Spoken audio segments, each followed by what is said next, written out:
खिलाफ और क्या कुछ आपको लग रहा है कि किस तरह की साजिश हो सकती है इसके पीछे? अंता थाने में कुछ दिन पूर्व मुकदमा नंबर 2/24 दर्ज किया गया है। उसमें वहाँ के जो नगर पालिका के जो नेता प्रतिपक्ष रामेश्वर जी खंडेलवाल, उनके द्वारा वो मुकदमा दर्ज कराया गया और उसमें मुझे भी मुलजिम बनाया गया। मैंने जानकारी चाहिए कि भाई इसमें मेरा क्या लेना देना है। नगर पालिका एक स्वशासी संस्था है, वो खुद डिसीजन लेती है, खुद निर्णय करते हैं। तो बाद में पता पड़ा कि किन्ने साहब आप भी उसमें मुलजिम हैं। मैंने उसकी FIR की कॉपी निकलवाई। फिर मुझे जानकारी मिली, मेरे किसी परिचित ने मुझे जानकारी दी कि साहब व्हाट्सएप पे एक लेटर आया है और वो लेटर आपके द्वारा नगर पालिका को लिखा गया है जो प्रकरण दर्ज हुआ है उस संबंध में। और रामेश्वर जी खंडेलवाल और पूर्व सभापति नगर पालिका 12 के कमल राठौर और एक कोई स्थानीय कोई एक काल रहा है कि साहब इन तीनों ने उसको कूटरचित तरीके से फर्जी लेटर तैयार करके लगाया है। इसकी जानकारी मिलने के बाद मैंने वो लेटर मंगवाया। उस लेटर की मैंने तहकीकात की। वो लेटर न तो मेरे ऑफिस से जारी हुआ, फिर मेरे एक चिर परिचित से मैंने RTI लगवाई नगर पालिका में कि भाई ये निविदा संख्या इतने इतने इतने के क्रम में कोई पूर्व विधायक, पूर्व MLA की कोई अभिशंसा कोई पत्र आया है पालिका में, उसकी कॉपी हमें उपलब्ध कराई जाए और उसकी जो जिस उसमें आमद नंबर पे वो दर्ज हुआ वो भी उपलब्ध कराया जाए। तो नगर पालिका के EO साहब ने RTI का जवाब दिया कि न तो इस निविदा के संबंध में प्रमोद भाई जी का कोई लेटर हमें पालिका में प्राप्त हुआ। जब लेटर ही प्राप्त नहीं हुआ तो फिर आमद में दर्ज होने का प्रश्न ही नहीं उठता। ये इस तरीके से कूटरचित दस्तावेज करके और राजनीतिक उसमें इस तरीके से झूठे मुकदमे दर्ज कराना, ये एक घिनौना अपराध है।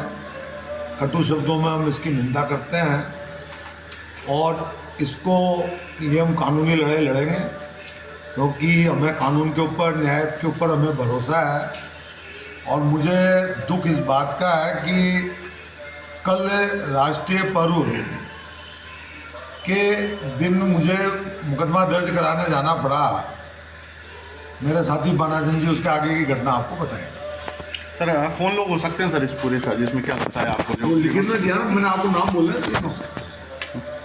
चलो, इस सारे प्रकरण की जब जानकारी आई, पहले SP से बात की कि साहब इस प्रकार से मेरी जानकारी में आया, मेरा झूठा लेटर है, मैं इसको जिन लोगों ने इसको बनाया इसकी सत्यता पर जानने के लिए इसकी जांच होनी चाहिए, इसका मुकदमा दर्ज कराना। SP साहब ने कहा कि साहब आप जाइए अंता थाने में और मुकदमा दर्ज करवाइए। जब प्रमोद जी जैन भाई साहब अंता थाने पहुँचे तो वहाँ पहुँचने के बाद 4 घंटे तक उन लोगों ने मुकदमा दर्ज नहीं किया गया। 4 घंटे तक वहाँ बैठे रहने के बाद जब इनसे हमारी बात हुई, हम लोग जब तैयारी करके थाने का घेराव करने की तैयारी करने लगे तो उन्होंने मात्र उसको परिवाद में दर्ज किया गया।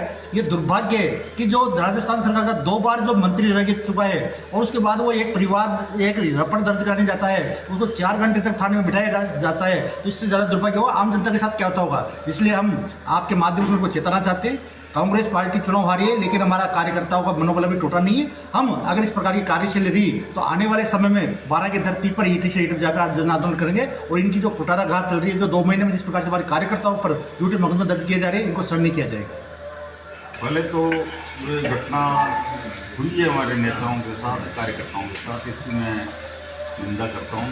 दूसरा मेरा निवेदन है कि इस लोकतंत्र को मजबूत बनाने में, स्वस्थ रखने में, इस समाज में सामंजस्य बनाने में मीडिया का बहुत बड़ा हाथ होता है। तीसरा मेरा निवेदन है कि गणतंत्र दिवस तो एक राष्ट्रीय पर्व है। हमेशा से भारतीय जनता पार्टी की सरकार रहे चाहे कांग्रेस की सरकार, लेकिन जो भी प्रतिष्ठित व्यक्ति होते हैं, गणमान्य व्यक्ति होते हैं, चाहे वो पूर्व हो वर्तमान हो, उनको सबको आमंत्रित किया जाए। लेकिन ये दुर्भाग्य है हमारा जो कल गणतंत्र दिवस में न तो कांग्रेस के हमारे जनप्रतिनिधियों को, एक जिला प्रमुख है, कांग्रेस अध्यक्ष है या और कार्यकर्ता हैं, पहले जिला परिषद सदस्यों को तक कांग्रेस के राज में हम घर पे निमंत्रण भिजवाया करते, लेकिन कल ये नहीं आना हमारे लिए बहुत चिंता का विषय है।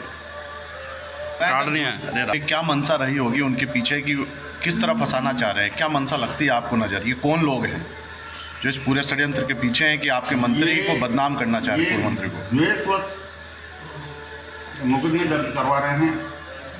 उदाहरण के तौर पे अंता नगर पालिका में एक विधायक का एक मंत्री का क्या लेना देना है?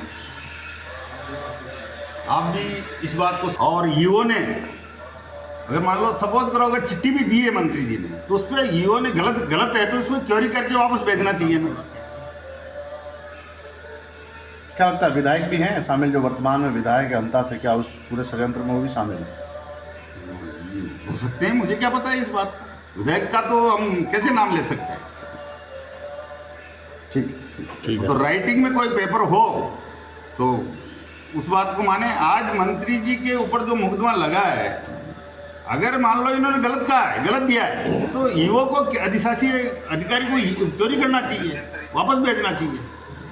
अपना तो दिए कोई नहीं, अगर दिया भी है तो उसको क्वेरी करके भेज। Please subscribe my YouTube channel, like करें, शेयर करें, बेल का बटन जरूर दबाएं।